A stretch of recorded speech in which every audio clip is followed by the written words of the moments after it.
Tujifunze kuhusu tofauti ya vyakula vyetu vikubwa viwili vipendwa hapa Tanzania, wali na ugali. Vyakula hivi tutaangalia tofauti yake katika composition zake. Ndani ya vyakula hivi kuna nini na vina athari gani, vina effect gani katika afya zetu za kila siku. So, karibu sana. Tuanze moja kwa moja na tofauti ya kwanza. Tutaangalia composition kubwa kwenye vyakula, naita sukari, starch ama carbohydrate whatever. Lakini kuna aina fulani ya sukari inaitwa fibers. Hii ni aina ya sukari ambayo inapatikana kwenye ugali na kwenye wali pia. Lakini tofauti ni kwamba zipo za aina mbili hizi fiber. Kuna ile ambayo inameng'enywa kwenye mwili wako na ile ambayo haimeng'enywi inapofika katika mfumo wako wa chakula.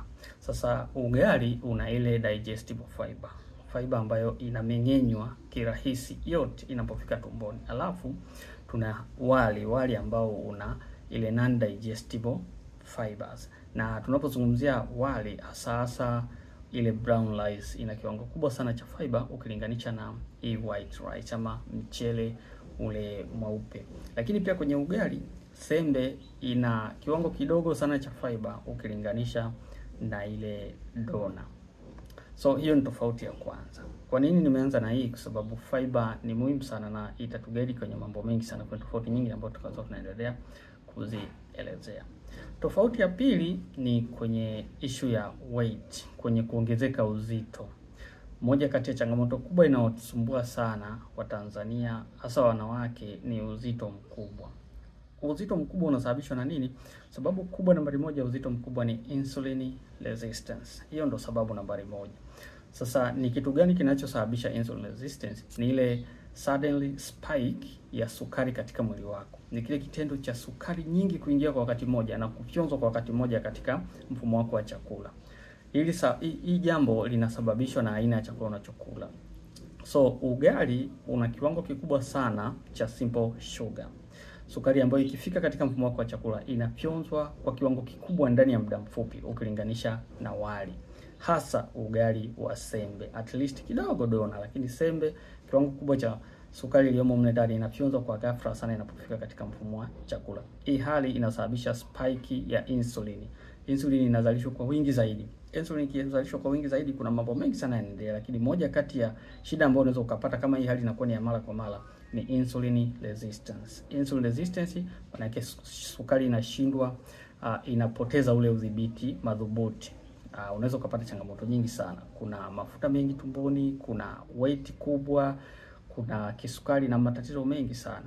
Kwa sababu ugali unasababisha ile spike ya insulin mara kwa mara na kwa haraka zaidi ndani ya muda mfupi. Lakini tukija kwenye wali una kiwango kubwa cha fiber, non digestible. Kwa hiyo unapokula wali, ile non digestible fiber ambayo haimeng'enywi inazuia ufyonzwaji wa sukari iliyomo kwenye wali katika mwili wako. Kwa hiyo inaenda taratibu. Maana yake wali hauruhusu ile spike ya mara moja ya sugar katika mwili wako. Kwa hivyo ile spike ya insulin pia inakuwa iko low sana. Kwa hiyo inawezesha utaratibu unaotakiwa wa uzalishwaji wa ufyonzwaji wa sukari na uzalishwaji wa insulin kwa ajili ya kuishughulikia sukari.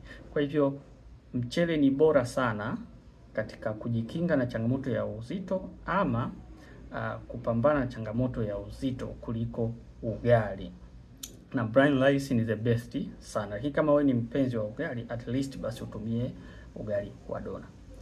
Tofauti nyingine ni kuna kitu inaitwa glycemic index. Ndio kitu ambacho nimetoka kukizungumza. Glycemic index maana yake ni uwezo ama kiwango cha chakula kusababisha uzalishwaji wa insulin kwa specific time. Maana yake tunaposema high glycemic index, maana yake hichi chakula kina influence uzalishwaji wa insulin kwa kiwango kikubwa ndani ya muda mfupi.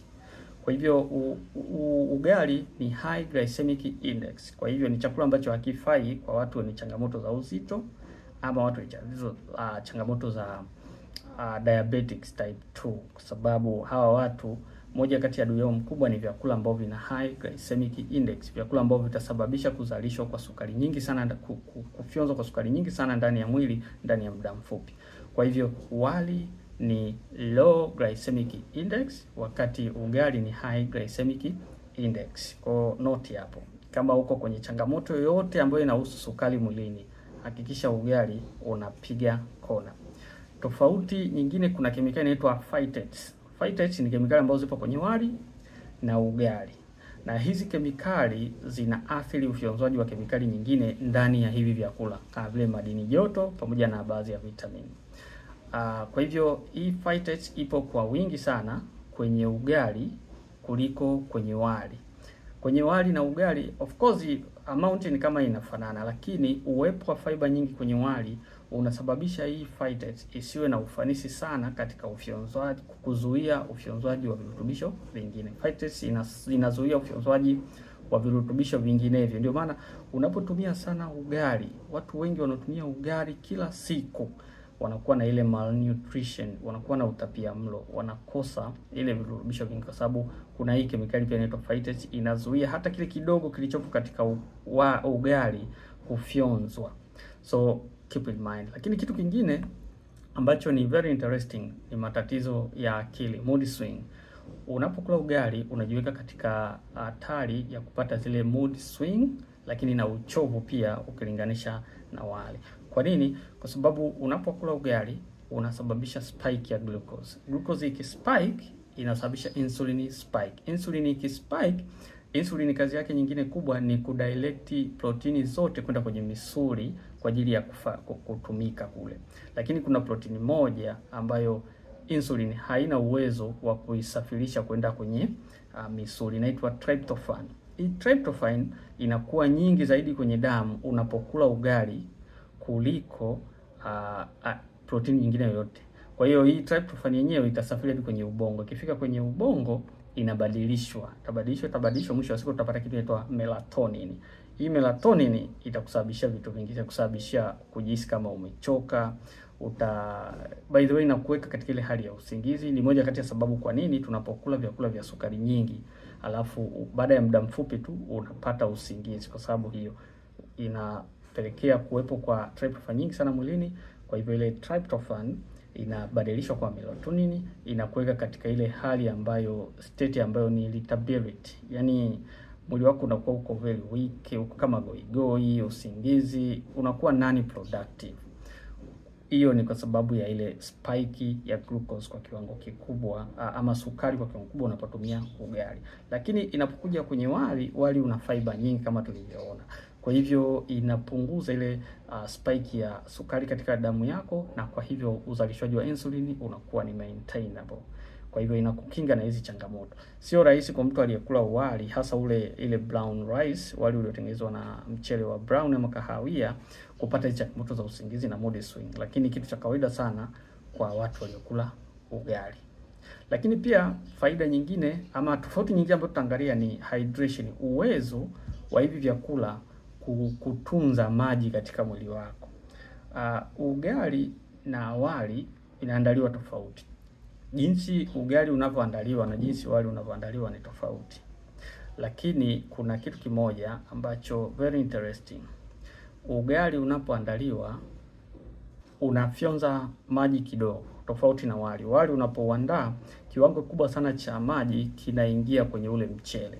Kwa hivyo mchele ulioiva na wali ulioiva, mchele unakuwa na kiwango kubwa sana cha maji ukilinganisha na ugali. Kwa hiyo mchele una preserve maji.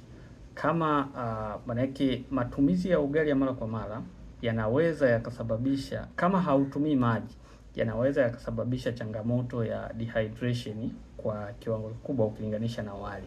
Wali peke yake unajitosheleza na unaweza ukakupa maji ama hydration ile ambayo mwili wako unaweza ukamudu na ukasurvive. Very interesting.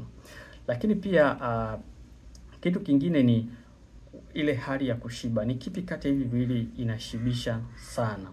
Well, ugali kwa sababu una glucose, unapotumia ni rahisi sana kujihisi umeshiba. Ile ndani ya muda mfupi unajihisi umeshiba kweli kweli.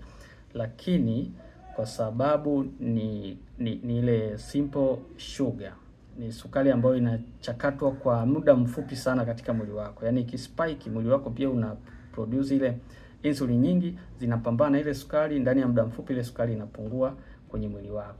Kwa hivyo ni rahisi sana unapokula ugali ndani ya muda mfupi kupata njaa, lakini ni rahisi, unashiba kwa haraka zaidi unapokula ugali.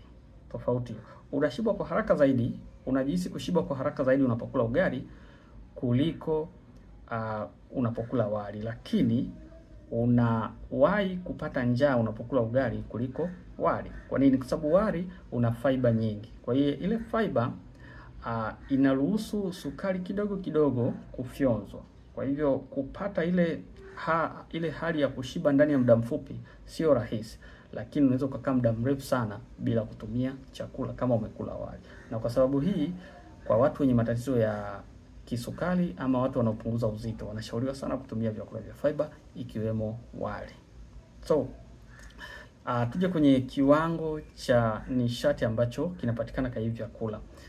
Yote kwa yote, huko kuna sukari, wali una sukari, lakini pia ugali una sukari. Lakini ni nani mwenye sukari nyingi katika given amount? Tukichukua kipimo cha robo ya ugali inakupa kilokalori takriban 600, wakati robo ya wali ambao umetengenezwa na mchele let's say wa brown inakupa kama kalori 200. So unaweza kuona tofauti. Robo ya wali inakupa kalori 600, wakati robo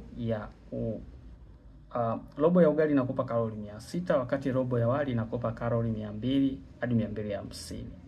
Kalori ni muhimu sana kwa sababu mwili wako ni muhimu sana kwa ajili ya kupatia, ni kipimo cha nishati katika mwili wako, ambayo nishati ambayo inatakiwa kupatikana kutoka kwenye vyakula vya wanga. Sasa mwili wako kwa kawaida, katika hali ya kawaida, unatakiwa kutumia kalori kama 1800 kwa siku. Kama ni mtu wa kawaida unafanya shughuli za kawaida. Lakini kama ni mtu wa mazoezi na kila kitu, inaweza ikazidi hata kwenye 2500 na kuendelea. Lakini kwa watu wengi ambao shughuli zao za kawaida wanahitaji kalori siozidi 1800. Sasa angalia umetumia wali robo tu, hapo hujajumlisha chai ambao umeweka sukari na vitu vinginevyo, unapata kalori 600.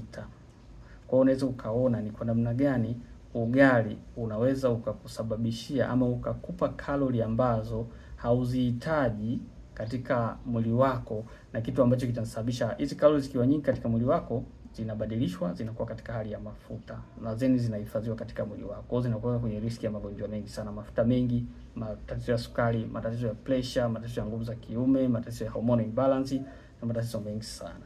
So matumizi ya ugali ni mazuri, la tunashauri kutumia ugali wa dona kwa sababu kidogo unakuwa na ile high fiber ukilinganisha na ugali wa sembe, lakini pia wali ni bora zaidi ukilinganisha na ugali.